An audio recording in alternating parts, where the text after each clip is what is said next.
All right. Hey, everybody, it's Aaron. This is the God a Minute channel. Below me, we got Rick from Departure Heaven. We got Cindy. We're next to Rick here. And we got Brother Keith. And Keith has been on the channel a couple times. And Keith and Cindy can be contacted in our Discord.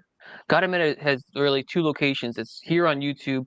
And the other big location that we hang out is called God a Minute Discord server. It's another app where we hang out and talk. So you can get a hold of Keith and Cindy there, and Rick's YouTube channel is Departure Heaven as well. Today we're talking about Daniel. Well, not directly about Daniel 9:27, but two-state solution. This potential two-state solution that might be coming around the corner, particularly in June. It looks like they're going to be doing a lot of talks leading up to it. They've already started some things. Keith is going to be running this ship a little bit more, and we're here for the conversation and to add things and to ask questions. And so Keith has made some slideshows. So we'll let Keith kind of maybe go. You can go slide by slide, Keith, and then you can kind of direct the conversation, or we'll just interject when we see something or have any questions. How about that? Yeah, just jump in whenever you need to. Okay, great. So this is Keith's slideshow, and again, we are to preface this, Daniel 9:27. It's of my opinion and most people's opinion when it's talking about end times events that there's going to be a covenant with many for 7 years, and we point to Daniel 9:27 as one of the locations to help us understand that. And so we've got this guy named MBS, or that's a short form, and Emmanuel Macron. It looks like they're trying to come together to make a two-state solution. It looks like it might be finalized in June, just before Feast of Weeks. So yeah, without further ado, we'll let Keith Green, I mean, not Keith Green, Keith. I like Keith Green, the musician, but we'll let Keith, Brother Keith, direct this conversation. So go ahead, bro. Hey, thanks for joining, everyone. So, like Aaron said, we're going to be talking about this two-state solution that that people are working on. I personally think it's sitting on somebody's desk ready to go, and they're just waiting for Trump to get inaugurated and to dot the T's and cross the I's. I think that's what's going on, but we do have some dates that we're going to talk to you guys about, and we have some proof that we can show you for what we're talking about, and then we're going to do some speculation. So obviously some of this is speculation, and we're just looking at what we see, and we're hoping will work. So this is what Aaron was just talking about. Daniel 9:27. He's going to confirm a covenant with many for 1 week, and these are the two words that I'm looking at when I look for the evidence online. I'm looking for something that would be a covenant and something that would last for 7 years. And I'm sure that's what everybody's looking at. And when I look at covenant's more than just a contract. Covenant is more than just a document. A covenant is like a marriage covenant, like what God does. The devil likes to mimic what God does. Is that what you guys think? For sure. Yes. So I think this covenant is going to be something like the covenants that God has made with Moses and Noah and Jesus made with us. I think that's what's going to happen. So it should be something significant, not just here, this happened. And then for 1 week, obviously, we think 1 week stands for 7 years. And why are we looking at this? Because we're looking for the rapture. I mean, at least I am. I'm looking for the rapture. Amen. The rapture is the next thing I'm looking for. I'm not looking for the Antichrist. None of us are looking for the Antichrist. But Nope. this is a stop. This is when this happens, we have to be gone or we have to be leaving. So this is a point in time where we can look at it and say, when's that going to happen? We have to be gone before this or when it happens. Is that what you guys think? Yeah, of course, we got to be honest. The covenant is already drawn up. Right now, he just comes and the Antichrist confirms it, makes it greater. So it's already drawn up, folks. I've been working on this for a long time. And right now, they just got to get it finalized and just wait for him to come up and sign it. That's what God is. He's working all this in the background. And that's what he's basically saying, that God, in the behind the scenes, this is all being drawn up right now as we speak.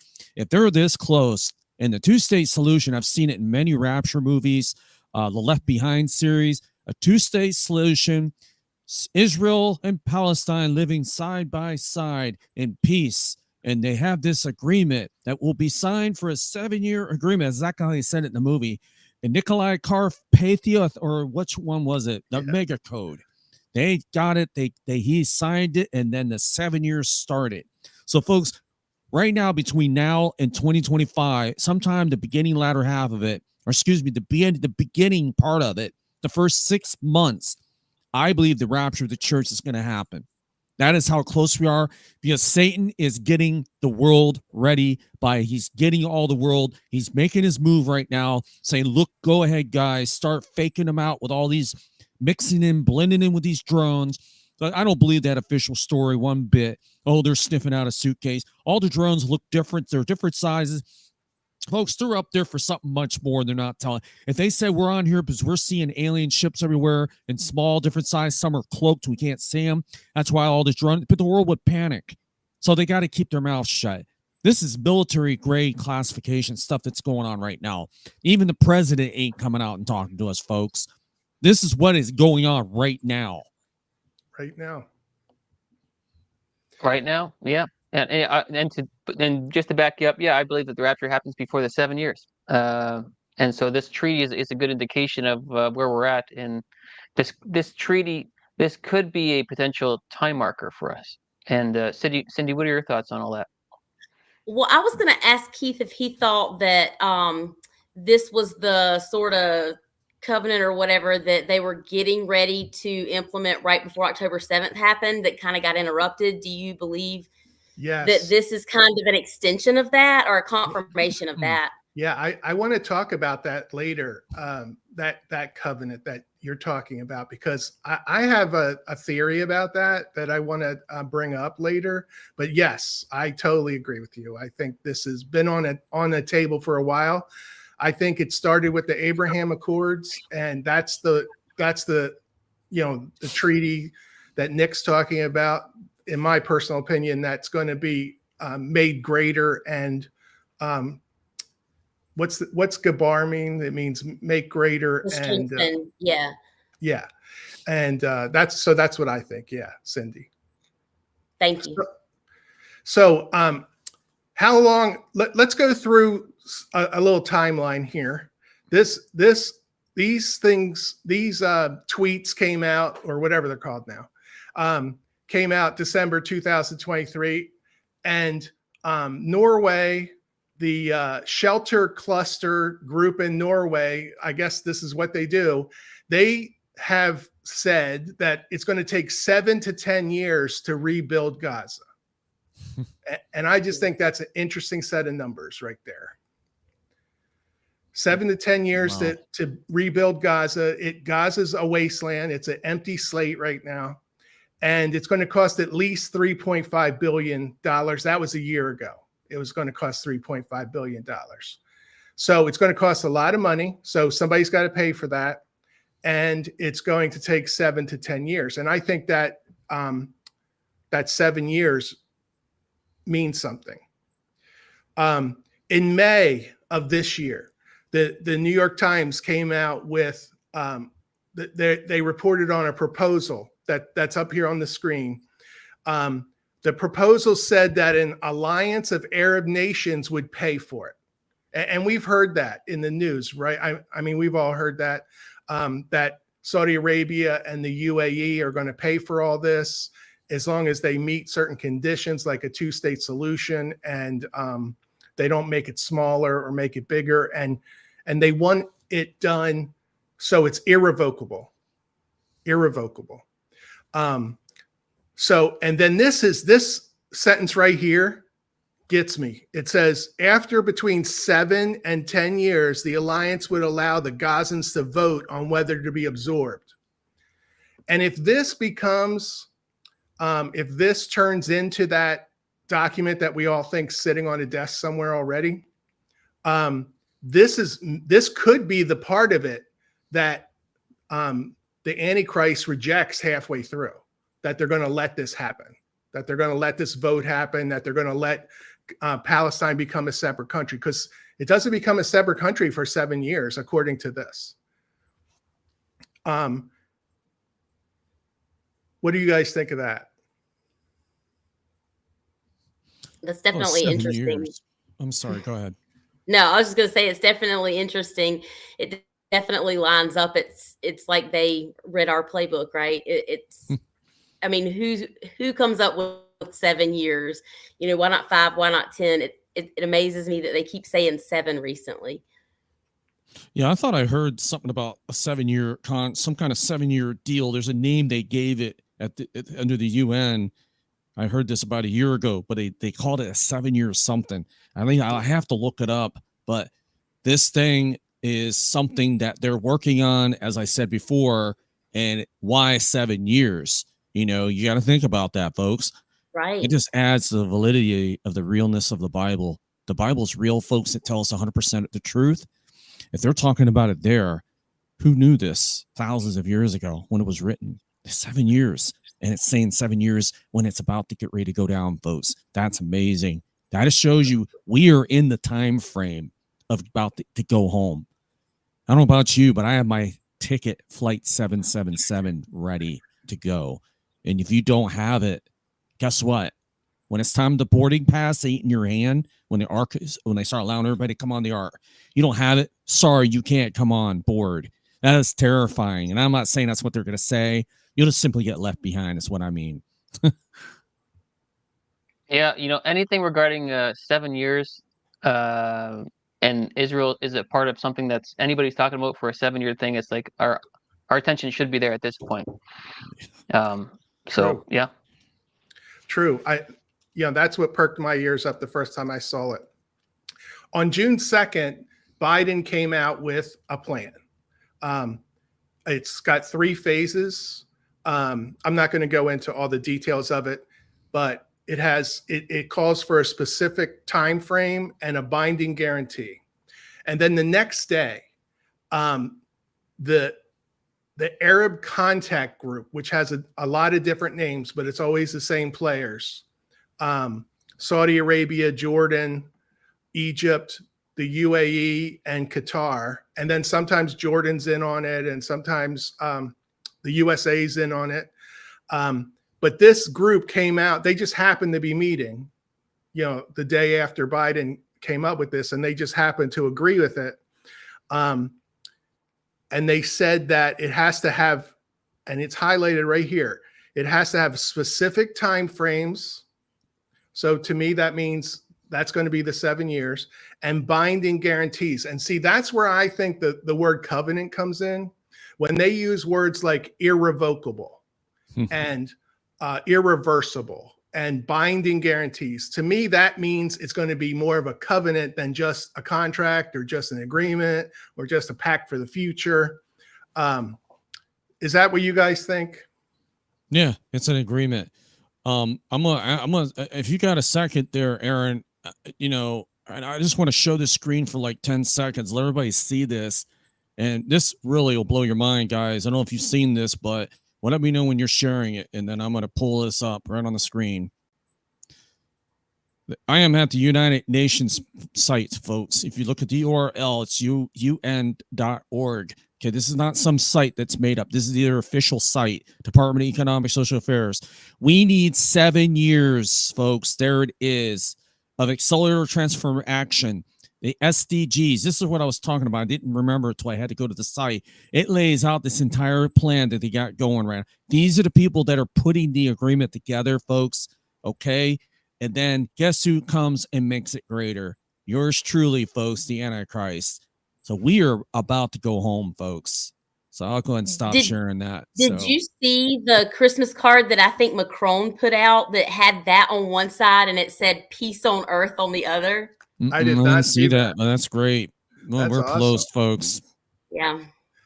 I'm going to talk about those SDGs. I want to talk about those later and the dates that happened and where we are with that. But I agree. I totally agree that part of that Pact of the Future, part of those SDGs are leading up to this, that are part of this. So we have here the group of people, and I want to just mention that there's no Gog and Magog alliance countries in this group, because we're going to talk about that later. So none of these people have anything to do with Gog and Magog, as far as my understanding of it. So now we're looking at June 10th. And this was adopted sometime around the Feast of Weeks. On the calendar I'm using, the Jewish calendar, it says that it was the day before. But Aaron said that that's not actually the correct date. But on the calendar I'm using, it said this happened the day before the Feast of Weeks in 2024. The UN adopted this resolution, which just happens to be the plan that Biden put out, and that contact group of Arab nations agreed to the next day. Yeah, that's neat. And the one thing that to add to this while we're here and talking about dates and everything. So in 2024, last year, Feast of Weeks was June 16th. So this was still in the season of Feast of Weeks. So there's number one. And then number two, you're going to mention this in a stream soon, where this resolution is supposed to be like June 2nd through 4th. I believe that Feast of Weeks is June 8th. So here we go again in the season of Feast of Weeks. And then also the 1967 war was really close to the Feast of Weeks. It was from June 5th to June 11th. So there's a lot of transitions that happen in June with Israel. Yeah. And another one too was the 1973, the Yom Kippur War, which was, I guess that means it would have been 6.5 years after 1967. So basically, Feast of Weeks was a big deal in 1967, that time frame, and then it was Yom Kippur 6.5 years later. Almost a little type of our future 7-year tribulation, very very close to that whole theme. But anyway, there's some date stuff. Go ahead, Keith. You can share more of your stuff. God gave us those appointments for a reason. He told us about those appointments. He does things on those appointments, not all the time, not every single time, but he does things on those appointments. And it's so we notice, I think it's because we notice, just like we notice with the 7 years, we notice when something's happening on Shavuot. If it's happening on Shavuot, we're like, wait a second, it's Shavuot. And we're watching, so that's why we see it. But anyway, this UN resolution is the same plan. I'm not going to go through it. You can go on the UN website and you can download it. It's resolution 2735. You can read through the whole thing, but basically it says 3 phases. The last phase is going to be a multi-year reconstruction plan for Gaza, which is exactly what we just talked about earlier. We know it's going to take 7 to 10 years to do that. That's what we're being told. That's what they're being told. So now we have a UN resolution in June of this year. On the annex of the document, there's an interesting little section. And it talks about the peace conference that we're going to be, that we're talking about, that this stream is about. That's on June 2nd to the 4th. And it says the conference will adopt. It doesn't say it might adopt. It doesn't say it's going to talk about. It says it will adopt an action-oriented outcome entitled Peaceful Settlement of the Question of Palestine and the Implementation of the Two-State Solution. An irreversible pathway, which again to me means covenant. So it's done. It's a done deal. It's like we were saying, it's sitting on a desk somewhere already. This is done. They're going to come together so all the leaders can talk about it for 5 minutes. That's what it says. They want all the high-level leaders, the highest level they want. It says in green there, all states are encouraged to represent at the highest possible level and to make statements up to 5 minutes.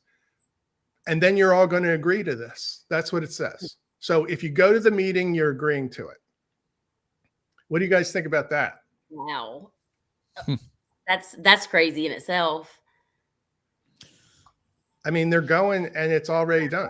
They Yeah. have it written down here that it's already done on their document. This is their document. You know, God is moving in through people right now. He's moving the chess pieces around. Those people are the chess pieces, guys. Those people are being moved into position for the outcome later. Let me say that again. You move the chess piece in one place, the outcome comes on the next move. So for them to do this, God must do this first for the outcome later. So he's got key people in position right now. It says, well, God's saying, I've got to be, this has to be done for this to happen on time, on schedule. So he must have everything before that ready. So this event can fall in time. Now, God's timing is always perfect, folks. We know that. God never makes mistakes. He never does, and he never will. He always perfectly times everything. So he knows how long it's going to take them to have this agreement completely drawn up. He knows exactly. Let's say the rapture happens on this day, some future date from now, within the 6 months. That means God has to have everything done, and all those people have to have everything done, all their paperwork done, and on the desk. You know what I mean by that? Done. Ready to go for the Antichrist to meet that date. And God will make sure it gets done regardless. It won't fail. It'll get done no matter what. Even if people die, a couple people die, they're involved in it, it's still going to get done regardless. Count on it. Well, the one interesting thing about all this is that the whole world has pretty much always been involved in this Palestine-Israel conflict. Like the whole world's kind of almost, I can't say the whole world's responsible for it, but a lot of this conflict, as we understand it today, really happened around World War I and before it, with Britain and France coming in, and it was Britain in 1917 that said, okay, yeah, I think we're going to try and make this, we're going to allow the Israel people to come back, and we're going to try and, establish a plan for them.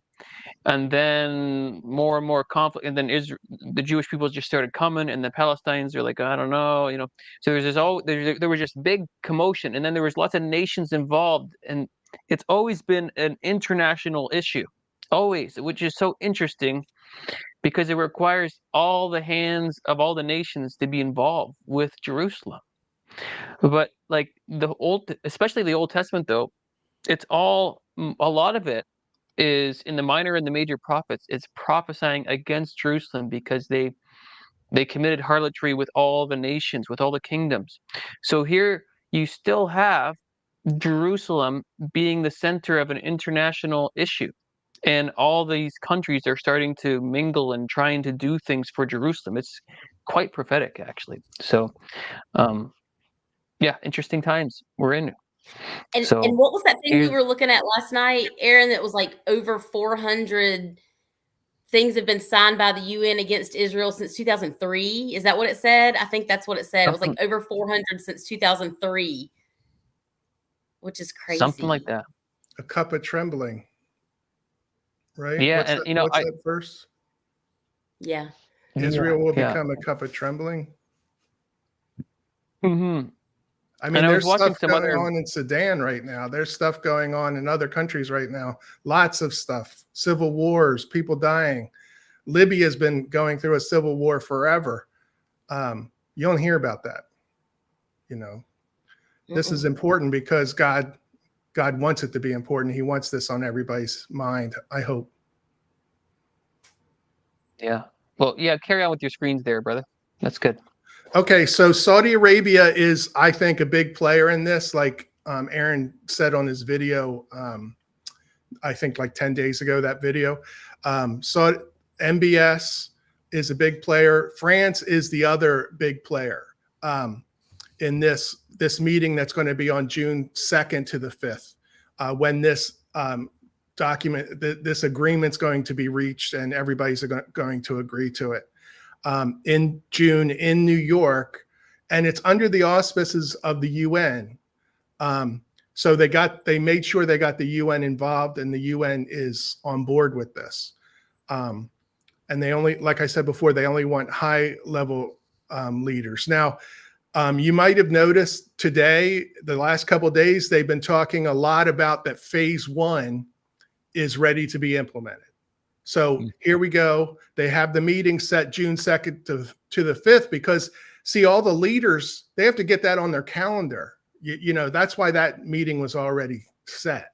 But now they're going to start saying, oh yeah, now we'll do phase 1. Now we'll do phase 2 and all that. This is one of those speculation things. So I'm going to put my tinfoil hat on for a second. You really have one, huh? This is actually my Rapture helmet, but my tinfoil hat for a second. Oh man, I feel left out now, man. I need to go get something at the store. Yeah, That's funny. It's my restrainer helmet, you know, man. It's my restrainer helmet. Oh, I like He's that. got his The restrainer holy helmet, you know? restrainer. Yeah, the Until the restrainer's restrainer. taken out of the way. So, But I here's like my Aaron's tinfoil restrainer hat. He Little definitely section. took it, man. Took the show with that. My tinfoil hat section. The far right factions in the Israeli government. I don't remember the guy's name. Ben something. Do you guys remember his name? Ben Gavir or something? Yes. But those guys, they don't want this to happen. They want to like pound Hamas. They want to pound Iran. They don't want this peace treaty to happen. So what carrot could you give them? What carrot could you give them to get them to agree to it? And I think it's the temple on Temple Mount. I think that's the carrot, because, you know, Ben, whatever his last name is, he's been going up on the Temple Mount during the holidays. He's been making a big deal about it. He's been saying people can go up here and pray. I think that's going to be the carrot. That's how they get the temple built on the Temple Mount, I think. What do you guys think? I agree, and they've been allowing them in higher numbers to go up there. And the last time that they did, you know, they were arresting people for going up there and praying if they weren't Muslim. And during atonement, they didn't even arrest them. They were up there and they were doing this stuff, and some of the Cohens were up there, and they didn't arrest any of them. So I think it's like they're getting used to it. They're starting to give into that. I agree with you. Yeah, I think the temple, building a temple, I don't think they're going to demolish the Al-Qudsi Mosque, or however you say that, or the Dome of the Rock. I don't think they're going to demolish that. There's lots of room up there. If you look at Google Maps and you zero in on that, there's tons of room. And there's room right on the other side of the Western Wall that they could build it right against the Western Wall if they wanted to. And then they could say that they want to do it so they can, you know, have the Christians on one side and the Muslims on another side and the Jewish people on this side, so they don't intermingle and cause problems, because it would be easy to do. If you look at a webcam of the Western Wall, there's already a walkway that goes over the Western Wall for the Muslims to go to the mosque. And they are separate from the Jewish people. On that. So I can see something like that happening, where, remember that Abrahamic family house thing that they did in the UAE, in Dubai, where they've got the synagogue, the church, and the temple. I'm sorry, the temple, the mosque, and the church on the same thing. Do you guys remember that? It happened a few years ago. But anyway, I think that was the model. I think that was the dry run for what they want to do for the Temple Mount, personally. So there's my little tin hat part of this. So they're talking about, you know, the next couple of days, we might see the hostages, some of the hostages released. Phase 1 should start in the next couple of days, if this is to be believed, what we're seeing through multiple news sources. and then we're going to go straight to the June 2nd to the 4th, and that could be the Daniel 27 document. And I'm not done talking about it, but I'm going to switch gears a little bit and talk about Gog and Magog a little bit. Here's a map of where most people think that the countries involved in Gog and Magog are. I mean, there's some debate, so this might not be exactly how you believe, but this is like, about where these countries are. And I don't want to look at those countries.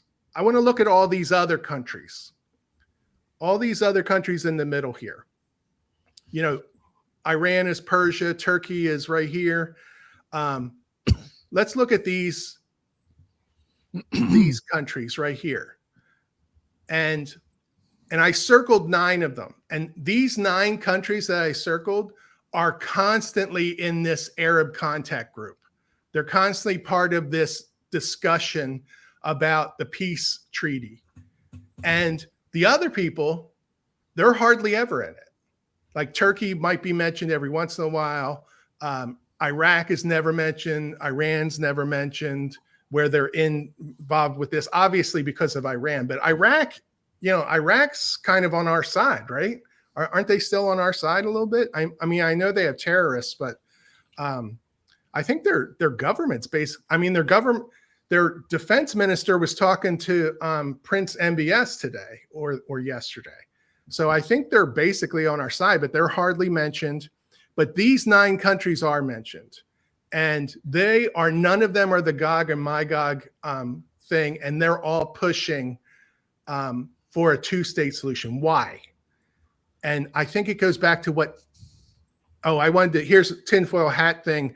Is 9 countries a significant number? Because if you throw the United States in, now you've got 10 countries. And anytime I see 10 countries listed, I think, 10 kings, 10 kingdoms that receive their crown for a little while. So I'm keeping my eye on that. But here's what I think Cindy mentioned earlier was that first agreement that they were coming out with right before October 7th. And I have my own theory about why that happened. But October 7th, right before that, Netanyahu was in the UN talking about this plan right here. They're going to make a Middle East economic corridor from India to Europe. And Aaron and I actually talked about this last year a little bit when we were talking about the gas in Israel. But this economic corridor is a big, huge deal. For one thing, Russia, they sell $26 billion of oil and natural gas to Europe every year. So this takes $26 billion away from them if this happens. And will it happen? Yeah, look at that. They're not reliable. They're like fighting people.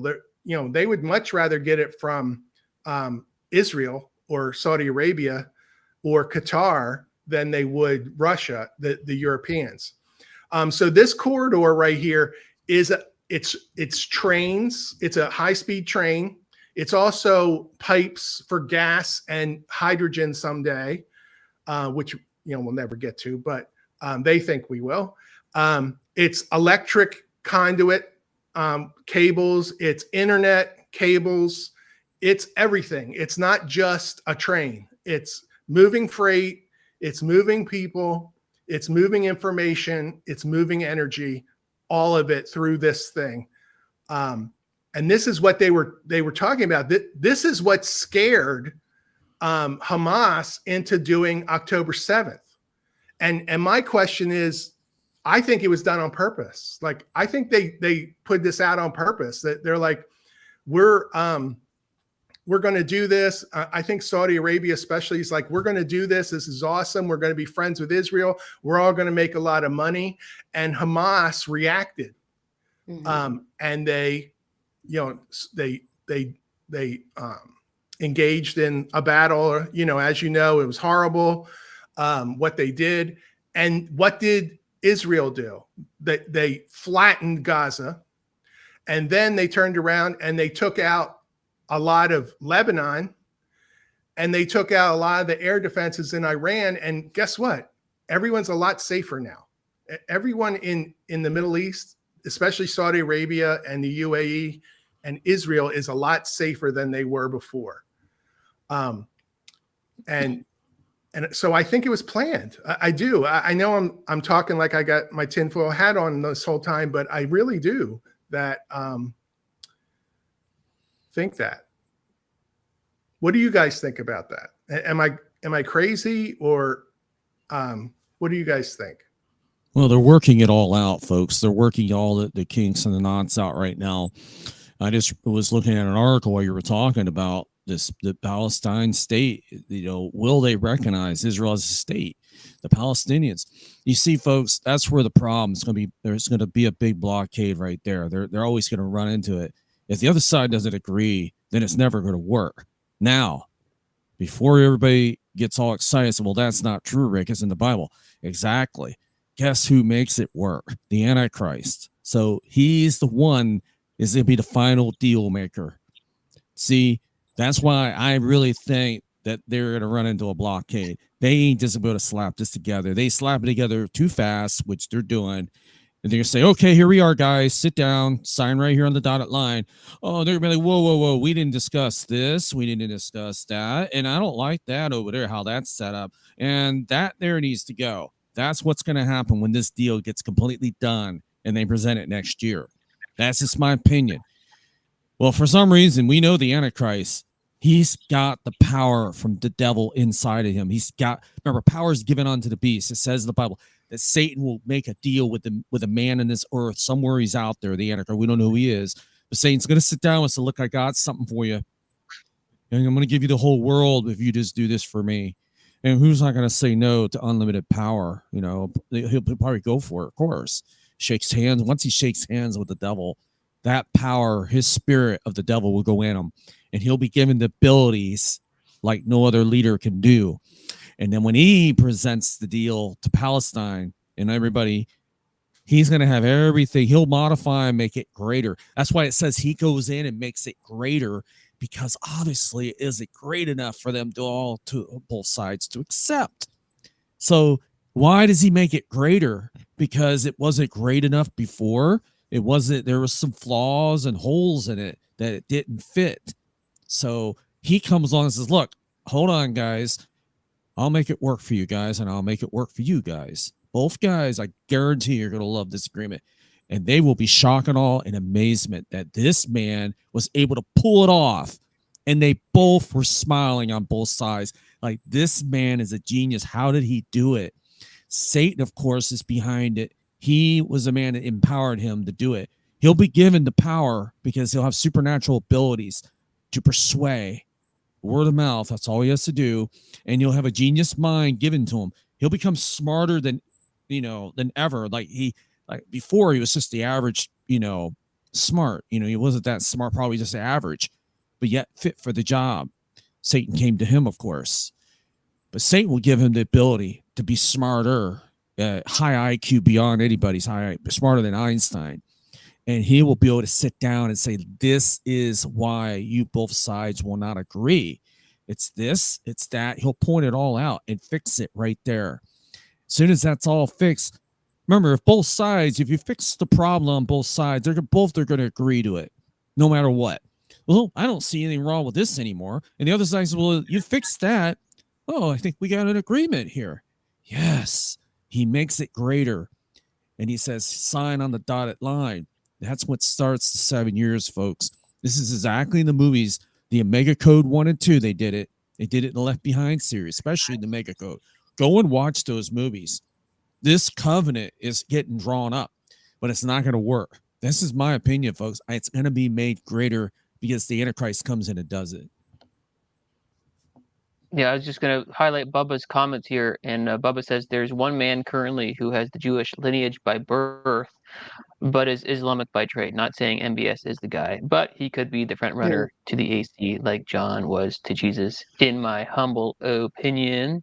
And he also said that Bubba said earlier on in his comment that he said he just said that he's the protector of Jerusalem or something like that. What did I put up about a minute Yeah, or two ago? protector of Jerusalem. That's wild, you know. Yeah, he said that. So, wow. That's amazing. Yeah. Hope you're feeling He's better, definitely brother. significant. Bubba said he had a flu or something. I invited him on too, but he said he was sick. So, good to see you though. Maybe he's in his pajamas just typing away. Get better, Bubba. Yeah. Yeah. Get better, Bubba. So, going back to this map, Yeah. notice originally the plan, and Netanyahu also talked about it this year in September at his speech. So this is still on the table. On this version of the plan, notice that the part that goes through Israel goes through Haifa right here. But look at this year's part of this year's version. This year's version, it dips down further, right where Neo-M is, and it goes to Palestine. Why? Because Gaza's empty. It's a blank canvas. So why did they pound Gaza like they did? In my humble opinion, I think it's because they wanted to make docks. They wanted to make liquefaction centers to turn natural gas into liquid natural gas so they can send it over the ocean. So they could put this hub of this for all this economic corridor in. This is prime real estate. This is prime oceanfront real estate. Those people aren't getting this back. Like, they're not getting it back. They're going to get moved to the West Bank for temporary housing, and they're going to stay there. Maybe some people will get to come in, but they're going to build hotels.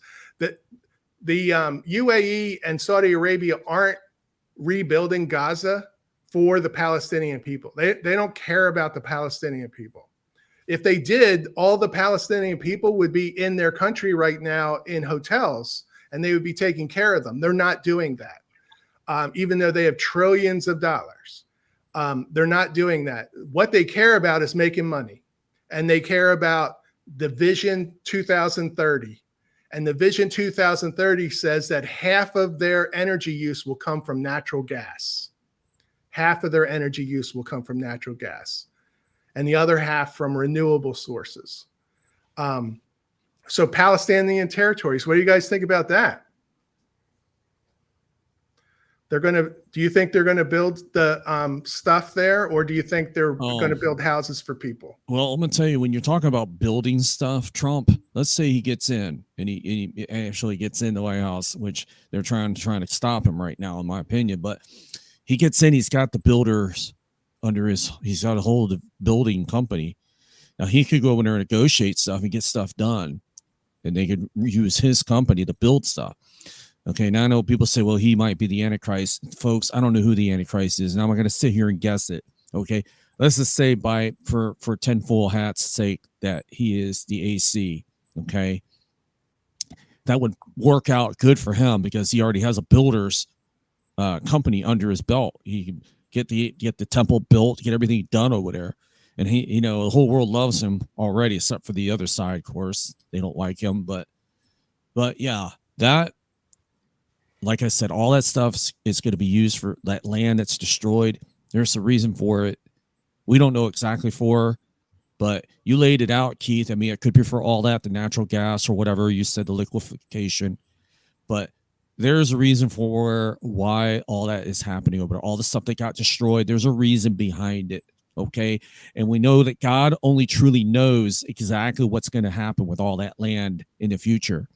Okay. But we know that a temple is coming. We know that's going to be built. We know Damascus is going to get destroyed overnight. That big bomb you've seen go off, I don't think that was it. Damascus is still around, but it's getting destroyed right now. I think something bigger is going to blow up, and that'll be it. We'll wake up the next day, and they'll have it. It's all been leveled, and they've seen a big flash. So I don't know, folks. The Antichrist will make it work. We know he'll make it all be built and work. The big question is what they're going to do with Jerusalem. That's the most important real estate that we need to be interested in is Jerusalem. What are they going to do with that? How are they going to, if they come to a two-state solution, which way is it going to go? You know, so yeah, time will tell. Yeah. Let me ask you something. Keith, do you have a YouTube channel or a Rumble channel? I go on with Aaron when he needs me to go on. Well, I was on and I heard that one of the guys, I don't know if it was you or someone else, that they were banned from YouTube. Was that you that said that? No. I'm sorry, man. It was some other guy. He got banned because he had a lot of good information. The YouTube didn't like it. They kicked him out. So you're out of here, buddy. You know too much. And that's is the channel Many Fish? Is that guy's name Keith? Or is that guy? Cindy has a channel. Do you have a Cindy? Do you have a channel too? I don't know. Yeah, same thing. So I if you would want to get a hold of suggest you two get a channel because you both are very talented people. You know your stuff. And Keith, get you a channel. I talked what's his name into getting a channel. Bible study with Derek. I don't know if you heard of him, guys. He's on my show every week with us on Prophecy Mondays every Monday. I talked him into getting a channel. He's got well over 2,000 subscribers now. He's really good. But get a channel. Get out there. Get your voices deserve to be heard, folks. Stop. Yeah, I like working with Aaron, and because we've got the Discord server, it's awesome. Anybody listening Discord should join that. And we talk everything out. You know, we talk everything out. What do you think, Cindy? I don't even know what Discord. No, I love the Discord. I think it gives us, a place to bounce ideas off of each other, a place to kind of talk things through and understand things better. And I think we're stronger together. I really do. I really enjoy, I really do enjoy it. And we do things daily. You know, I enjoy the fact that we do everything daily. So it's not like when you go to a regular church and you have a lull in the middle of the week, but we don't, because we talk this stuff through every single day. And I really do. I need that. I don't understand Discord that much. Can you go live on Discord? Can you do videos like this? It's like think of it as the coffee shop for it's like the green room, you know, for this YouTube thing. So I go in there, I study with everybody, I talk about with like 20 or 30 people sometimes in one room, or there's less or whatever. But it's just off camera, but it's not recordings. And there's Bible studies going on all the time. Is it all just simply chatting live like this, or is it all done by keyboards? Like you just it's live, but we're not recording anything for the most part, you know. So it's just behind the scenes conversation where people can hop in and out of voice channels whenever they want, and hop in and out of text channels whenever they want. And think of it as like an electronic church with like 30 different rooms, physical rooms you can go in, and you can sometimes talk with a group or text with a group or private DM with a group. It's its own little coffee shop. It's my way to explain. So there's no censorship going on in there, I guess. No, they don't. No. So it's a good way just to connect, you know. It's like it's almost like Cheers. You know, you want to be where everybody knows your name. Do do do do do do. And you show up. Hey, you know what? Have you heard of Scotty Clark? Anybody? Yeah. Where is he still on YouTube? I haven't watched his channel in a while. He doesn't believe in the rapture anymore. He believes he was all about the rapture. What happened to him? He doesn't believe in it anymore. So I talked to him for like 2 hours. Man, that's a disgrace right there. Come on, Scotty. I mean, right now, this is the time to be active on his channel because everything's going on. Back then, things were slow. He would be on there playing his guitar and stuff. He was, you've seen his guitars his songs he made. And the guy had a good charts. He laid it out. And now all of a sudden, how can you stop believing in a rapture? If you're already saved and sealed by the Holy Spirit, how can you stop believing? See, maybe he doesn't believe it. He just doesn't want to talk about it. Maybe he got discouraged. So because it hasn't happened quick enough for him. This ain't happening fast enough for me. So I'm not going to talk about it no more. He might still believe deep down, but he just doesn't want to talk about it no more. Well, right now I he's tell in you for a what, big surprise. It's gonna happen. He's gonna be like, "Wow." I mean, yeah, we'll get back to hit the slideshows that Keith has, but I'll tell you a couple things.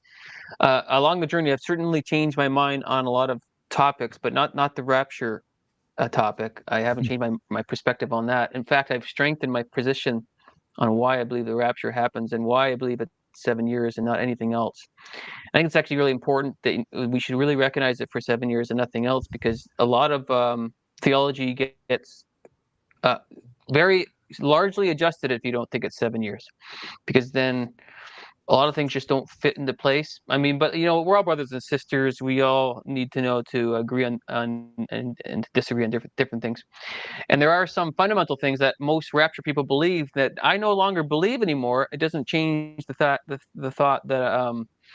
that I don't believe in rapture, but there's some side things that I'm like I don't do anymore. Like, for one example, most people in the pre-tribulation group still believe in the Revelation 12 sign. I don't think that's a thing anymore to use as a timestamp. Most people would say September 23rd, 2017 is a thing. And I'm like, you know what? I'm kind of I'm over that. I think Revelation 12 was just simply talking about Israel.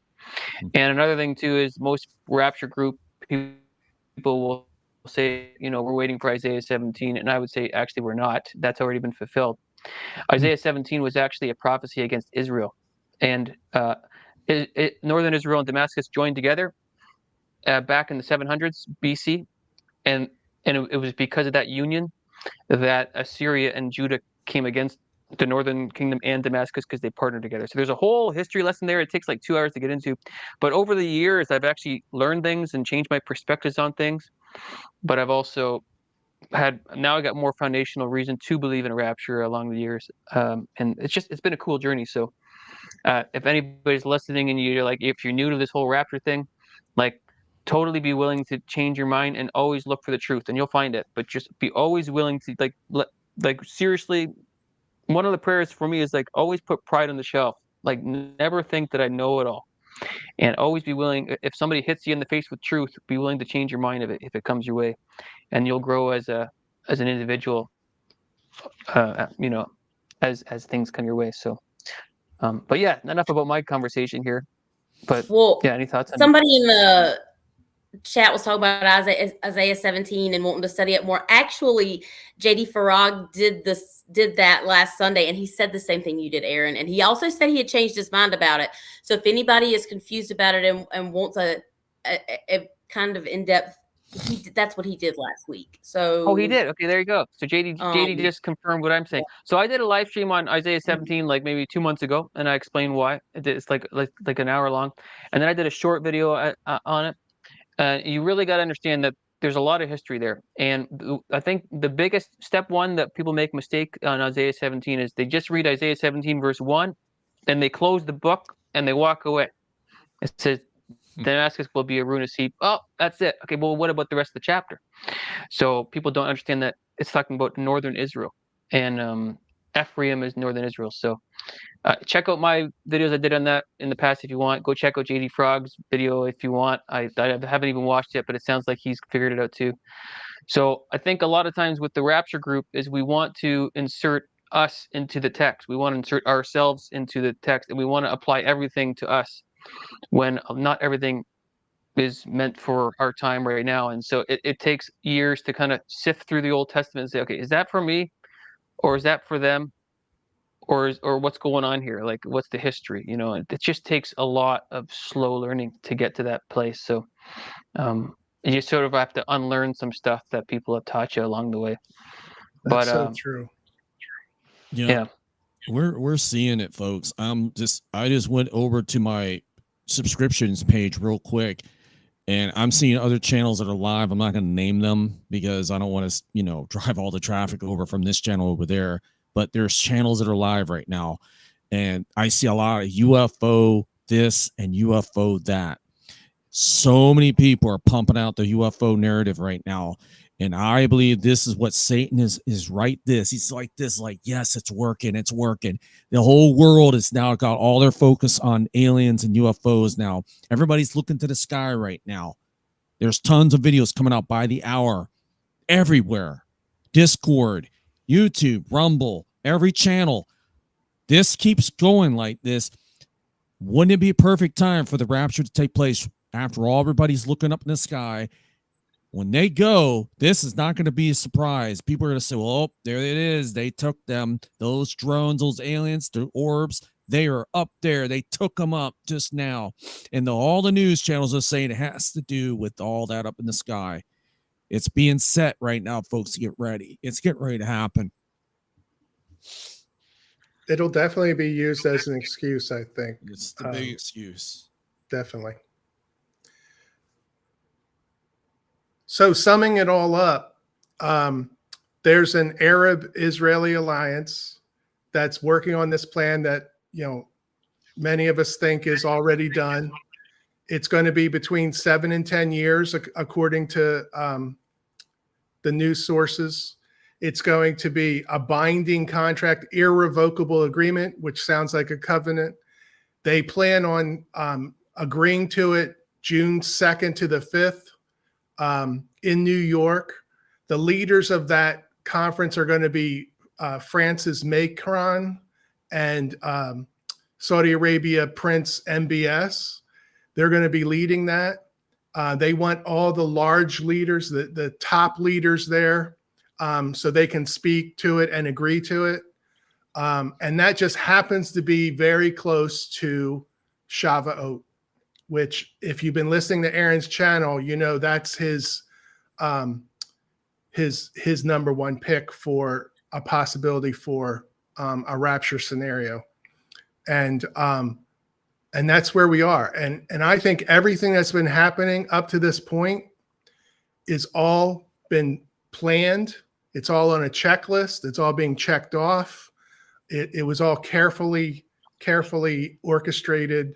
And we're going to see more of it for the next 6 months or however many months. So I just want to end this by encouraging everyone. We all need to be encouraged, just like Rick just said about that other watchman that maybe he got discouraged. Maybe he got discouraged and he decided not to do it anymore. I know a lot of people are discouraged. A lot of people are sick. A lot of people are hurting. A lot of people have money problems. And it's hard when you think that you're going to be raptured on April 8th, 2023, and it doesn't happen, and then you set yourself for the next date, and you set yourself for the next date. And I've just personally I've given up on dates. I look for these kinds of things. I look for signs that the contract's going to be done, the covenant's going to be done. And then I figure anytime between this second and June 2nd or 5th, we're leaving. Like, that's what I think. And I encourage everyone else to get on that train of thought. So you're not disappointed. I want to say God has a plan, and he's following his plan. And the time has never been closer. We have never been closer to the rapture than we are right now.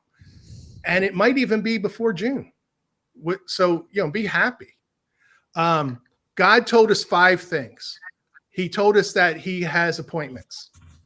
And like we talked about earlier, I think a lot of things happen on those appointments. He does that so we know it's from him. Like, all of a sudden, this meeting is on this day that happens to be Shavuot. Well, that might be from God. Let's look into that. God also told us that he uses celestial events in the sky for signs. It says it right in Genesis 1:14. And proof of that is there was a star over Bethlehem. And another proof of that is at the crucifixion, it got dark. So I don't know why it got dark. It might have been an eclipse, or it might have been something, something went in front of the sun. Who knows? But it got dark. Celestial events are something that do happen, and he does that, and maybe he does it for the unsaved, for the unbelievers, so they see it. Because this next point, disaster and storms, will happen in the end times. People are talking about that. There's been so many disasters and storms. And people are talking about it. Even the unsaved are talking about it. And even the unsaved are saying things like, maybe it's climate change. Maybe it's this. Maybe it's that. They're trying to come up with an excuse for it. They're trying to come up for a reason for that. But it's God. And it's God telling us, hey, pay attention. And then he tells us that events in the end are going to be like labor contractions. And that's important. And I want to talk about that in a second. And then he tells us that it's going to feel like it's taking too long, but it will be done perfectly in God's timing. So even though it seems like it's tarrying, it will not tarry. It's going to happen in God's thing. I think Rick said something about that earlier in the show, that everything's going to happen in God's perfect timing. So, Aaron mentioned some things that happened on feasts. The Abraham Accords happened just right before Rosh Hashanah. The SDG thing that Rick was talking about, the 7-year reaffirmation, happened the day after Rosh Hashanah. October 7th was the last day, the great 8th day of Sukkot. I'm not going to try to say that. Shimini Yetzeretz. Thank you. Dr. Barry sings a song, I know, when he talks about that, but I can't think of it. And now on the Feast of Weeks, a time that many people have said, this is a really good rapture scenario. Now there's going to be a high-level meeting where they've already agreed that they're going to agree on a 2-state solution. So there's peace and safety in the Middle East. I mean, to me, that's like a bullseye, God saying, pay attention to this. And I could be wrong. This is me. This is me talking. This isn't what I found in the Bible. This is me, and I can be wrong. That some of the celestial events that we were talking about, like there was an eclipse in 2017, the day before the first of Elul. Elul is the time of introspection, the time when Jewish people look at themselves and say, what can I do to make my life better? What can I do to be better at loving God? That's what Elul is. And the day before that, there was an eclipse. Also in 2017, Trump was inaugurated. MBS became the crown prince. Putin was re-elected. Erdogan went from being prime minister to being president and having a bunch more power. Modi of India, he got enough votes for his party to be in charge. Macron also got elected in 2017. Lots of stuff happened in 2017. And then the eclipse in 2023 happened 2 weeks after October 7th and 2 weeks before Israel went into Gaza. So right there at the midpoint between those two things, that eclipse happened. And the eclipse in 2024 happened on the last day of the Jewish year. The last day of the Jewish year that happened. It's almost like saying it's over. It's the end now. And we know that those 3 eclipses spelled Alpha and Aleph and Tau. And, we did Aaron and I did a lot of videos on that. And Aaron did a whole bunch of videos on all the different crossings of that and everything. Awesome videos you should go back and watch. But also this year, if you remember, planets have lined up. There's been auroras. There's been comets, visible comets. There's been eclipses on Purim for the last, 4 years? There were blood moons before that. There were super moons last year. Like all this stuff. And if you go onto an astronomy webpage, they'll say, you're so lucky you're living in this time that you get to see all this stuff. But we know that it's God sending us signs. And the planets are about to line up again in January. There you go, right there in January. Right in right into like a menorah shape. Yes. Did you see the menorah I drew on the planets? The one like from October. I'll put it in the Discord so you can see. It's pretty awesome. It looks just like a menorah. Okay. I didn't know that was happening in January. And then disasters and storms. Everybody knows that there's been a bunch of disasters and storms. The news says once in a century event, once in a century event. There's been like 65 one in a century events. The largest iceberg is moving through the ocean right now. The ocean is hotter than it's ever been since we've recorded it. We're floods in North Carolina mountains. And, Dr. Barry's been doing a great job. If people should go listen to that, listen to Dr. Barry's videos about, and help him out if they can. But hurricane floods in the mountains of western North Carolina, that just doesn't make sense. But look, it's happening. The Philippines were hit by like 5 typhoons in a row. Plus, we've been hit by hurricanes, but we always get hit by hurricanes. So I'm kind of like leaving that out. But we don't get hit in North Carolina and western North Carolina. There's been hailstones the size of softballs. There's been tornadoes in places where tornadoes don't happen. Earthquakes are increasing. Volcanoes are increasing. All of this is signs. Just today, and I was going to talk about the drones, so I'm glad Rick brought that up. But just today, these 3 headlines, and tell me these don't seem like they have something to do with the end of the world. Squirrels are now eating meat in California. This is CNN. This isn't like a fake. I know people think CNN's fake news, but it's a real news thing. Like this probably isn't just somebody making stuff up. It's based on a study. Yeah, erratic animal behavior. Yeah, it's because the Earth's the magnetic part of the Earth, when that changes, animals can act differently. We know there's a pole shift coming. Well, it's already started, and it may cause animals to act differently, maybe eat differently too. Go ahead, man. I'm sorry to interrupt. No, you're right. I had to and in fact, there was that. was something else mentioned about birds acting funny, and that would definitely be a magnetic thing. Oh yeah, yeah. They're dropping on the ground. Our very first severe case of bird flu happened today. Today? Oh, I'll have to look that up. Where? Do you know where? In Alabama, I think it says. It says Louisiana. Oh, see, they're getting started, folks. Yep. Here we go. The Dow plunged 1,100 points, the longest losing streak since 1974. All of this is end time stuff. End time stuff in the news every day. We don't even blink anymore when we see this stuff. 2025 is going to come out hard, hitting in our face right away, folks. It ain't going to come in like 2024. 2024 came out swinging. 2025 is going to be coming swinging with baseball bats and everything you can throw at us. It's going to be worse. That means it's better for us because we know we're about to go home. Yeah, now's the time to get with God if you're not. Yes. Now let's talk about those contractions. This is my theory about the contractions. All of this stuff's happening, but then there's a lull. There's a space, and then something else happens, and then there's a space, and it goes out of the news, and then something else happens, and there's a space, and we don't connect the dots.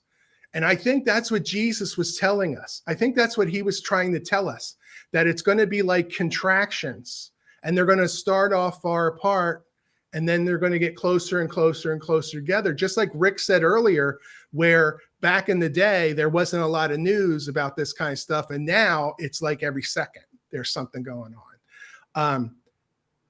That's what Jesus was telling us. Look for these events that might be connected to each other, because otherwise you're like a frog in boiling water. We've all heard that analogy before, where they just slowly put up the heat until the frog boils. That's what will happen if you're not watching. Everything just looks like random occurrences if you aren't watching.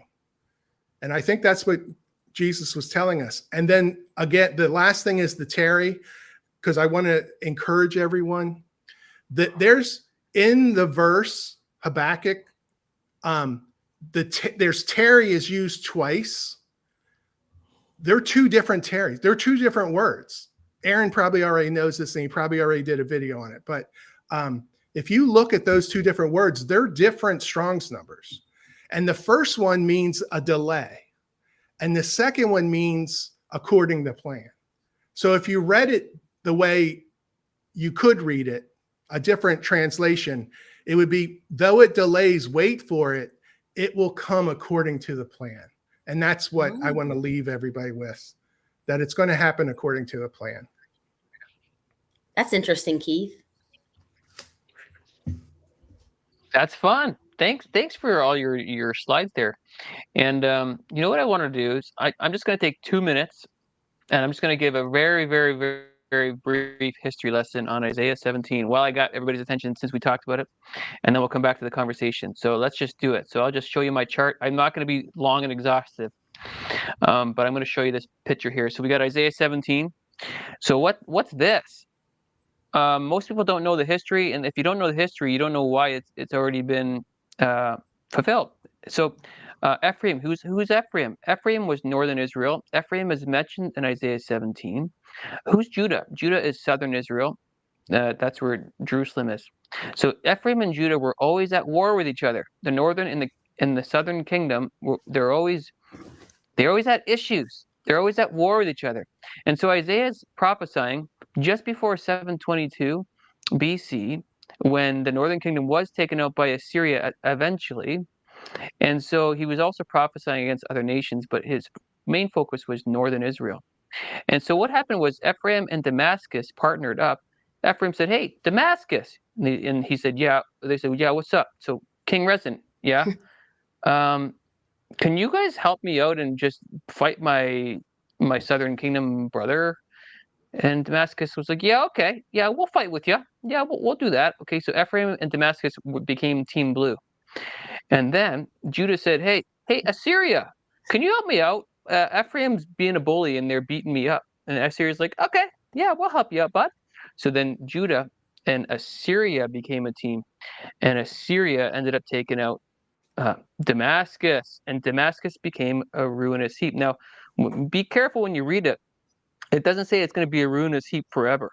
Damascus was actually destroyed many times over, and so was Jerusalem. Jerusalem was destroyed many times over. So just be careful with the text and the context there, and be sure to understand that Ephraim is northern Israel. And also, when you read the verses in Isaiah 17, when it's talking about a harvest, it's talking about a harvest in a bad way.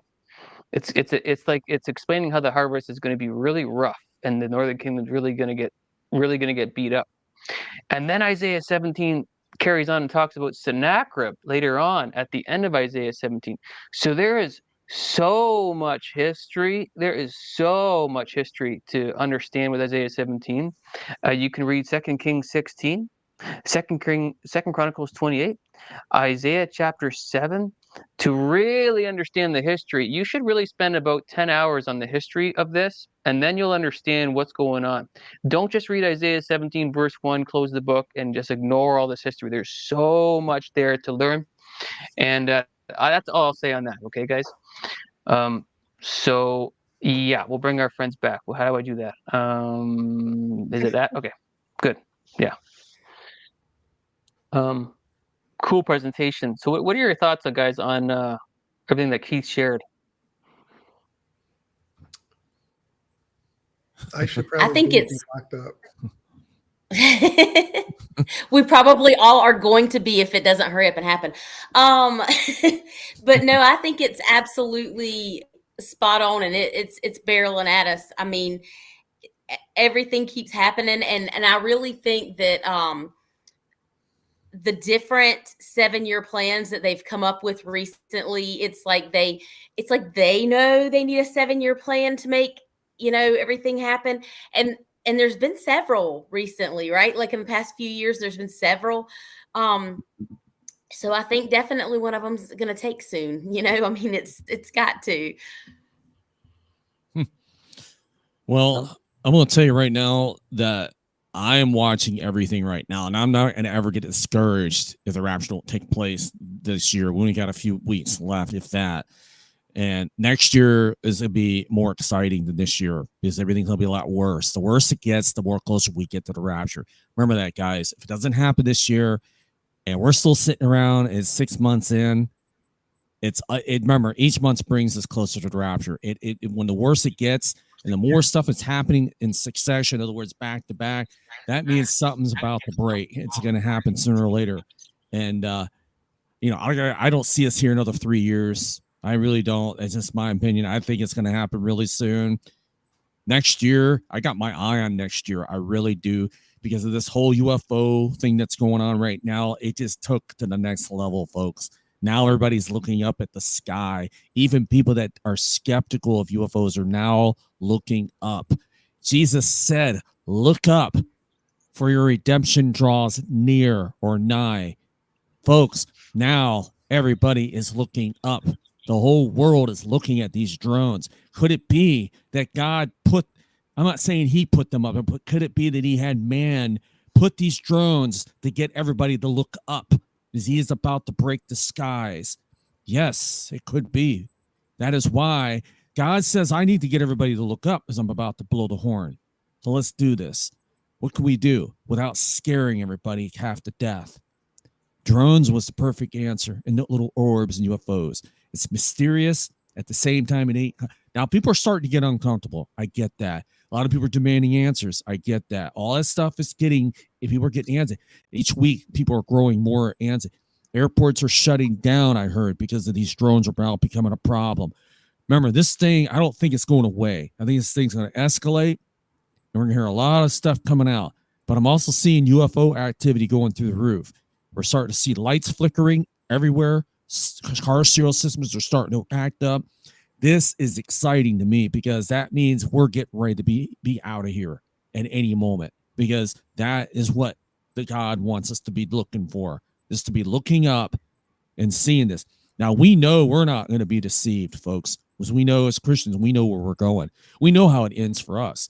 But all the people that don't believe, it's going to be a day of deception for all of them. They're going to be like, they're up there. I can only think of one place. They went up there because of all this that's been going on for the past couple months. Everybody's going to be pointing up when that rapture comes, saying that they went up there to those, whatever those things are up there. That's exactly what everybody, I guarantee it. Everybody's going to be pointing up to the sky that they went up where those drones are at. And those drones are up there for a reason. Folks, call me crazy. Okay. Put a tinfoil hat on my head. I don't care. But Jesus did say, he said, look up. Why is everybody looking up? Could it be this? We're about to find out, folks. You go to my channel, folks, and I laid out a video on there. It's like a 2.5-minute video. You'll see, you can't miss it. It's got this huge ship in the background with drones on it over New York City. It's 2.5 minutes long, and you'll see it. It's also, I play it during my last week's show a couple days ago. It's my thoughts that they are waiting for something to come down through the sky. That's just my opinion. Something big. It's not of this world, and it's the fallen angels. We know it's not real. It's all fallen angels that are coming, and we're going to be out of here at the second that happens, and they're going to be able to blame them. It's coming, folks. Get ready. Yeah, and I'll ask Keith, what's your general perspective on timing, and then also to the people that are watching, if you guys have any questions, just type in question, and maybe we can answer a couple questions if you have any, or any direction of conversation. But yeah, Keith, what's your general thoughts on timing? The timing of the rapture? Yeah. Anytime between right now and June 4th, I'm going to say. And if it isn't then it's after June 4th. Okay. That's when the rapture is. But can I say one thing about what Rick was saying? If you think about, millions of people, let's say millions of people leave, right, for a rapture. Yeah. Millions of Christians. People know who the Christians are. They're the crazy people that come and knock on your door, and their kids don't go around for Halloween, and they all know who we are. They know who we are. We wear the Jesus shirts and stuff. They're going to know we're gone. And let's just say that children all go. I know a lot of people don't believe that. I believe personally that all the children go. All the children go, and all the Christians go, right? And all those parents all over the world, whether they're Muslim or whether they're Jewish or whether they're Christian, Christian, they're all going to be upset that their children just left. They're going to be extremely upset and angry, and they're going to want something done, right? And who's going to get blamed? The Christians are going to get blamed. All those Christians are going, the sect of Christians the born again Christians, not the Catholics, not the, the other people, the lukewarm Christians, the born again Christians, they're going to get blamed. And then when all these tribulation saints start popping up because they, oh, wow, that thing that Aaron was telling me at the gas station's true. When they start popping up, they're going to be discriminated against. And I don't mean just discriminated against. I mean, they're going to be killed. They're going to be put in locked up. They're going to be. So don't you see how the rapture and the fact that the children go that could start the whole process of the thing. And yes, I totally agree with Rick. These drones are probably just regular drones. They're probably just, airplanes in some cases. They're probably science projects. They're probably, secret things that the government has. And other governments have, but they're going to be called UFOs and they're going to get blamed, because how else do you explain all those people leaving? The aliens and the Christians are working together.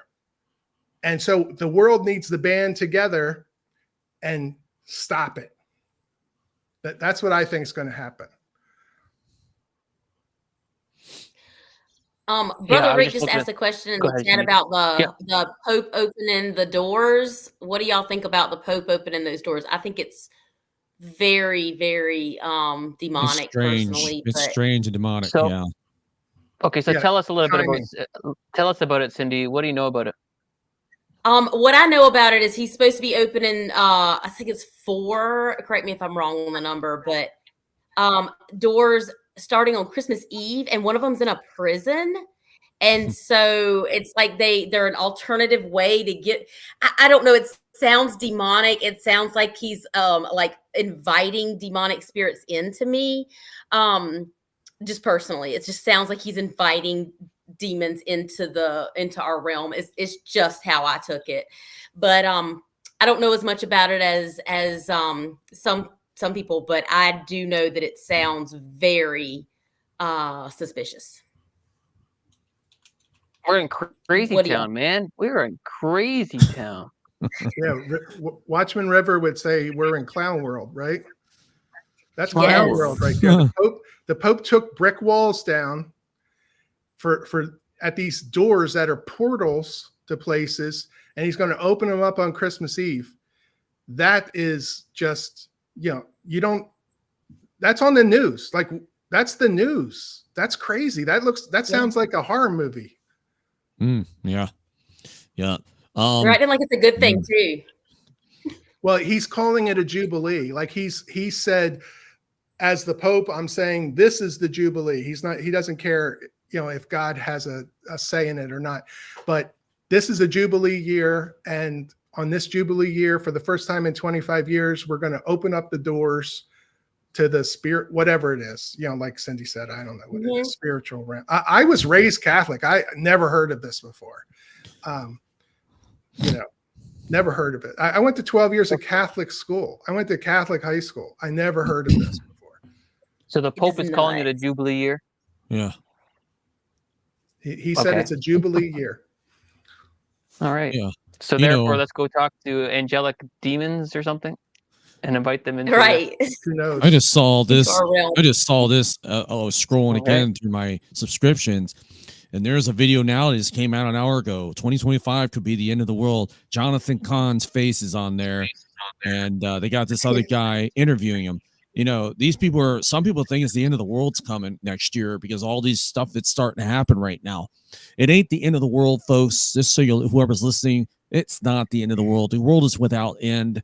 The time that God's going to do away with everything when he makes the heavens and the earth new, we know that's at the end of the millennial 1,000-year reign of Christ.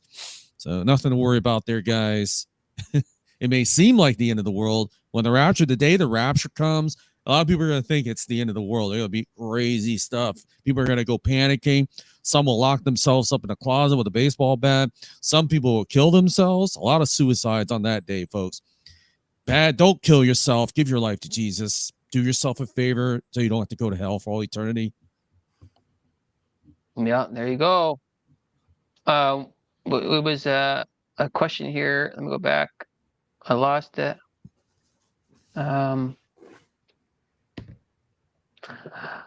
Misha says, do you think the reason why no man can know the day or the hour of the rapture is due to the different time zones of the earth? So actually, I think, to be honest, I think we can figure out when the rapture is. There's no verse that tells us that we can't, actually, because there's no verse that talks directly about the timing of the rapture. Matthew 24:36 is when heaven and earth pass away, because the verse before it says when heaven and earth pass away. Also, I do believe that Jesus is God and that he knows when the rapture is going to be. And that verse, when Matthew 24:36, even if you were to apply it to the rapture, which is it's not even about the rapture, but even if you were, that word know can also mean to reveal. And so it wasn't, no one knows the day or the hour but my Father only. Or in other words, nobody is intended to reveal the day or the hour but my Father only. So it wasn't that Jesus didn't know, it was that it wasn't for him to reveal when it is. So, but first, step one, Matthew 24:35 is not talking about the rapture. And so I actually think we're gonna know. I'm one of those guys that I'm in the camp that I think we'll figure it out. I think somebody's gonna figure it out, and I think it's a good thing to hunt for it. And actually, at this stage in the game, knowing where we're at now, knowing the signs that we're in, there's two groups that I sort of want to talk to. Like, there's the group that really actually does set dates, and they pick a date every 2 weeks, and they guarantee it. Like that's a problem. That's an extreme side of the watching group. But then there's this other group that's like incredibly imminent to the point where they're like, it could happen in any year, maybe like 3,000 years from now. It's completely imminent. I have no clue. I don't even want to look. I just don't want to cover up my ears. You know, la, la, la, la, la, la, don't say anything. Don't say anything. Like I think that's like, at this point of the game, let's get rid of that extremist. That's an extreme place to be, and I don't think that's a really healthy place to be given the times that we're in right now. Like, we know that it's generally got to be soon. So we don't have to say imminent. No. Don't tell me anything. Let's meet somewhere in the middle of these two extreme groups. Like, it's okay. Jesus died about 2,000 years ago. Okay, step one, 6,000-year plan. Okay. So I think it's okay to okay, guess what, guys? It might be next year, it might be 2 years from now, it might be like 6 months from now, and I think that's reasonable given the time that we're in right now. Okay, don't hate on people for considering things. I think just that's probably what we should be doing at this point. Like when Jesus showed up, they were waiting for him. They were waiting for the Messiah. There was a handful of guys that read Daniel 9 and they got their calculators out, and they said, you know what? Our Messiah is supposed to show up around now. Like, that's a good thing that somebody was doing that. When they're like, is Messiah? Like, because John, are you the Messiah? Because I just did my calculations, and John's like, no, I'm not the Messiah, but he's coming. He's actually right behind me, So it's a good thing. It's a good thing to consider. So don't be afraid to come up off these both extremes. Like, we don't want to actually guarantee dates and set dates every 2 weeks. Like, that's a problem. We don't want to be like completely imminent that you're just clueless. Somewhere in the middle. That's my recommendation. So yeah, thanks for letting me go on my rant there. Yep. Somebody in the chat was just talking about the Saint Malachi prophecy. Have you guys heard of that? Yeah. Apparently, this is the last pope. This is the last. Supposedly, this is the last pope. Yeah. And I just think that's interesting. He'll probably be the one that accommodates the Antichrist. And he's what, 90 something? Is he 93? How old is he, guys? Anybody? Doesn't matter. He's old. In a wheelchair now. He's got to be if he's the one that God's going to use, God will give him strength to walk and still talk and all that good stuff.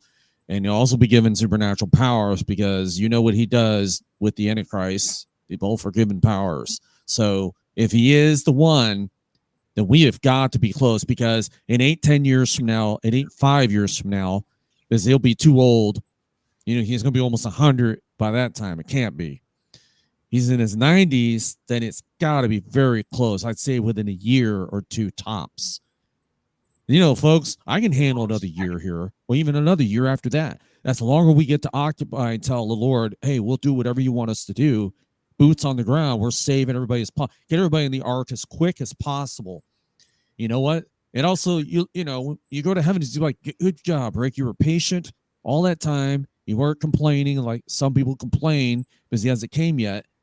I get that. We're all tired. We want to go home, but praise God for being patient, folks. He's a patient God. And when he's patient, if he wasn't patient and if God had a bad temper and he was impatient, well, would have all been gone a long time ago. We would have been raptured way a long time ago. And God wouldn't have cared. So all those people got to go through the tribulation. I'm impatient, didn't want to wait for them to get saved. But God's patience, his patience is going to run out soon, though. So the 7 years is going to start. Thank God he's patient. Thank God he doesn't have a bad temper. Now, of course, he is going to blow up and get mad during the 7 years. That's when you don't want to be around on this earth, when God gets mad during that time. So that's why he kind of pulls us out of the way. It's like, guys, get out of the way, as I'm about to get mad at all these people. They say get out of his way. He's getting upset. That's what he's doing. He's taking us out of the way because he's about to get mad at all these people that have not served him yet. So. Yeah, there's a comment there. It wasn't really a question, but it was 2 heifers left. I mean, that's another interesting topic. I mean, we all just forgot about those heifers. I don't know what to do with those heifers. I don't know if they've already sacrificed them. They're going to be used here soon. I don't know, but that's an interesting whole thing there too. It's an interesting category that's probably running out of shelf life. I don't know. That's one of those things where if it was just red heifers and it wasn't drones and squirrels eating meat and all this other stuff is happening, portals, you would be like, yeah, war, right. All that kind of stuff. You would be like, but are you kidding Economic me? Collapse. All this stuff is happening. I mean, if I just envision God with a baseball bat slamming me on the head saying, look at all this stuff, pay attention. Yeah, God's about to release his wrath on this planet. It's gonna be bad, folks. That's why he's getting this church out of here. Believe me, if we had to stay here for it, you would think he would send his angels to protect us during the whole entire trib. He needed his own boots on the ground to save people. And believe me, I would do it. No matter what, I'd do anything for him. But we're gonna be gone. He's sparing us. It's gonna be that bad where God actually has to come out of his womb in the open like that and pull his church. This thing that's coming is gonna be really bad, and a lot of people are gonna die, folks. They have ticked God off. You ticked our Creator off. That's the one person you do not want to tick off, and a lot of people are gonna die from it, from his temper, because Satan will be unleashed on this earth, and he will do damage to this earth like we've never seen before. It's gonna be bad, folks. So you don't want to be here. Get on the ark as quick as possible. Quit playing with your eternity. So, yeah, amen, bro. Okay, so here's what we're gonna do. We're gonna have some closing thoughts here, and before I do that, tomorrow night I'm gonna have a gentleman named Steve on, and he's got a jail ministry. What a cool testimony this guy has. He's had a jail testimony or ministry for 26 years. He goes every Wednesday night to the jail. He ministers to these guys, and he's got quite the story. And he actually contacted me out of the blue, and he wanted to talk about some Eclipse stuff. So we were talking about Eclipse stuff, but then I got to know him. Like, wow, you got a jail ministry, man? Like, whoa! And it was some of the stories he was sharing was really encouraging. I'm like, you know what? How about you come on the live and share your story? So he's going to do that tomorrow night, same time, 9 p.m. EST. That'll be live, and you can get a hold of Rick at his channel. It's Departure Heaven. And again, Keith and Cindy, they're in the Discord. Certainly check out the Discord. It's like our Got a Minute coffee shop. So those are some basic announcements. But what are your closing thoughts? Maybe we'll start with Keith, go to Cindy, go to Rick, and then I'll close her out. How about that? I guess my closing thought is that we should all be encouraged. The end is near. Get right with God. I know people are hurting. I know people are sick. I know people are having money problems. It's the holidays. Sometimes people get depressed during the holidays. But God's coming, and he loves us, and he's going to take care of us. Yeah, amen. Yeah, what do you think, Cindy? What's your closing thoughts? I think that it's so close, we're right there. And I know we've thought that for a while now, but I mean, it just keeps amping up, and there's not a whole lot more room for it to amp up. I mean, there's not a lot more room on the drag strip, right? Like we're almost at the end of it. There's no way we're gonna crash into the wall soon. So just like Keith said, stay encouraged. Don't get discouraged. This is about to happen. It really is. Amen. My closing thoughts is all I can say is don't sit on the fence and wait for this stuff to happen. Don't sit there and wait. I'll wait and see what happens. People want to wait and see what happens. They see, and then you have people that are skeptical, like, okay, there's an event coming. I want to see it happen first before I decide to do anything. You got a lot of those people out there. They're sitting on the fence waiting for this event they call the rapture. And he says, I want to see it first before I decide to put my life into God and all that. I've heard one of my friends told me that, and he said, I'm not going to do it, Rick, until I see proof. I'm like, you're going to get proof, but it's going to be the hard way. You want to do the easy way, come with me to heaven when the rapture comes, because I can't do that because I don't know what to believe. He's confused. And you got a lot of people that are on the fence like him. They're saying, I'm going to wait it out. You do that, and you're signing your death warrant, because it's going to be a lot harder to get saved during that time. A lot of people are going to sit around, wait till see this thing hit, and then they're going to say, okay, I believe now. He was right. It's already too late. You missed the rapture. There's a lot of people are going to do that, and this is not something you do, folks. It's stupidity. Get on the ark now by giving your life to Jesus now. Experience the event, all of us together, and go up with us. Because a lot of people are going to say, okay. The smart ones will really say, okay, what do I have to do to get saved right now? The answer is Jesus Christ. You want to know how close we are? Every week we go on my show every week, Prophecy Mondays at 8:30 p.m. Eastern Standard Time, Florida time, every Monday on my channel at Departure Heaven. And Aaron comes on there with us. Bob Barber comes on there with us. Man, I completely forgot. Derek with Bible study, and we got Josh with End Time Talk. We got all the guys that come on there. We also got Repo Man that comes on. All these guys come on there. Even once in a while, we also have, man, my brain's not working today, guys. Who is it? Global Rapture Watchers. Chris comes on there sometimes with us. But anyways, just go. Most of all, subscribe to Aaron's Got a Minute. This channel I've been watching for years. He's got some great content on this channel. Please subscribe to Aaron's channel. Do that first before you do anything else tonight. Give this thumbs up on this channel. Comment, share, make it viral. Most of all, give your life to Jesus. Stop playing around. That's my closing thoughts. Amen, brother and guys all together. I'm going to read Romans 10:9-13 because that's really critical. That if you confess with your mouth the Lord Jesus and believe in your heart that God has raised him from the dead, you will be saved. For with the heart one believes unto righteousness, and with the mouth confession is made unto salvation. For the scripture says, whoever believes on him will not be put to shame. For there is no distinction between Jew and Greek. For the same Lord over all is rich to all who call upon him. For whoever calls on the name of the Lord shall be saved. So we're doing these videos and we're sharing these things because we want everybody to be saved. We hope that all the viewers that are watching right now, we hope that everybody has a relationship with Jesus and you believe that Jesus died on the cross for your sins and you receive that free gift of salvation. And we're in that Christmas season, and it's a season where you give gifts to people, or some people do it, but Jesus gave his gift to you. That's his eternal gift to you. And in terms of my general thoughts of everything that we talked about, I talk about this a lot. I think there's a 6,000-year plan. I think Jesus died about 2,000 years ago. I think it's very reasonable, very, very reasonable to think that the rapture is right around the corner.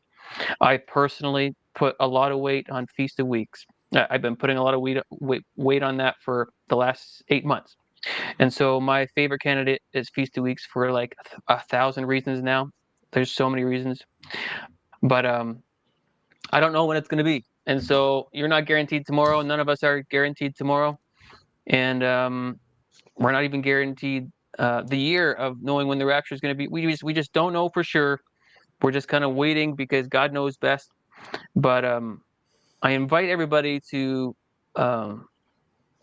dive deeper in your studies and just open up the Bible. And if you want to join us in our studies, join us on our Discord. And we have eating studies and morning studies. I noticed there's a lot of questions in the chat that we couldn't get to. We got some really smart, educated Bible people in our Discord that can really help answer a lot of questions that can get you from 0 to hero pretty quickly.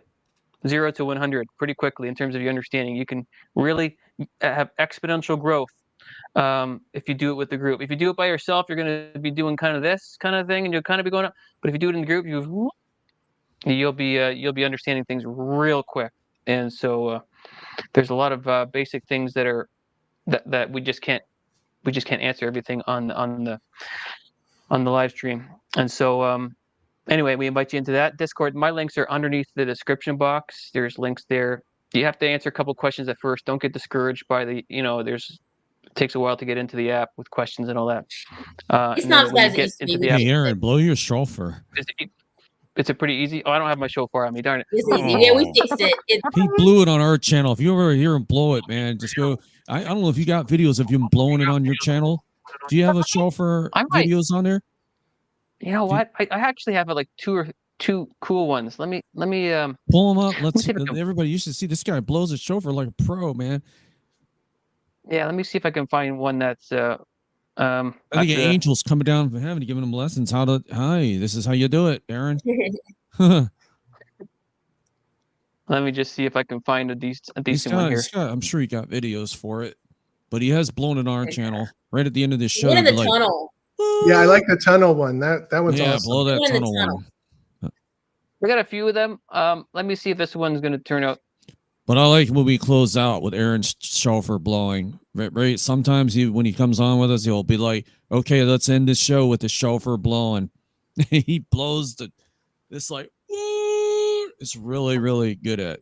So let's see here. Let's try this. Oh, let's try this. Ooh, let's try that. Okay. Is it? Let's see if it's going to be on here. Oh, there it is. Okay, good. And then I'll do that, and then I'll do this. Oh, I'll mute my mic first. Oh wow! Oh wow! That's going to create a nice reverberation.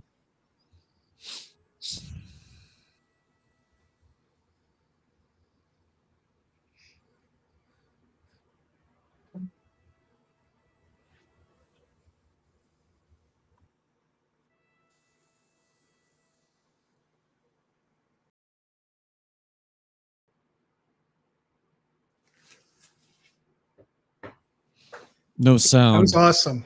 I didn't hear it. Me neither. I didn't hear it. Oh, darn it. What you need to do is you got to share the tab. You got to go under share tab. You go where it says share and then click the tab for that video. You sharing your whole screen. That's why. When it shares tab, it automatically dedicates that sound off that tab. Go under share, then share. Pull up the video first and then click share tab and it'll pull up. It'll populate. Well, something's going on because I can't even hear it from my own computer. So there's something. Oh yeah, that's going on here. You turned it down. I don't know. Anyways, it's go on his channel, guys. It's there. Put a link down there in the description box on this video, and it's just good. Something techie's going on. I'm probably going to be fiddling around with technology for like 10 minutes trying to get it to sort. So forget that. All right, guys, that was a blessing. Thanks for coming on and talking about the soon return of Christ. Thank you, Aaron, for having me on, man. It's been a pleasure. Thank you so much, man. Yeah, thank you, guys. The first time I've been on Aaron's channel, man. Yeah, thanks for coming, man. Yeah. Yeah, Rick's always really friendly and always willing to have me on and all that. So, yeah, man. Yeah. All right, guys. Thank you, God Keith. bless. Yeah, thank you guys. For coming out to the chat. Thank you, guys. Bye, y'all. Take care.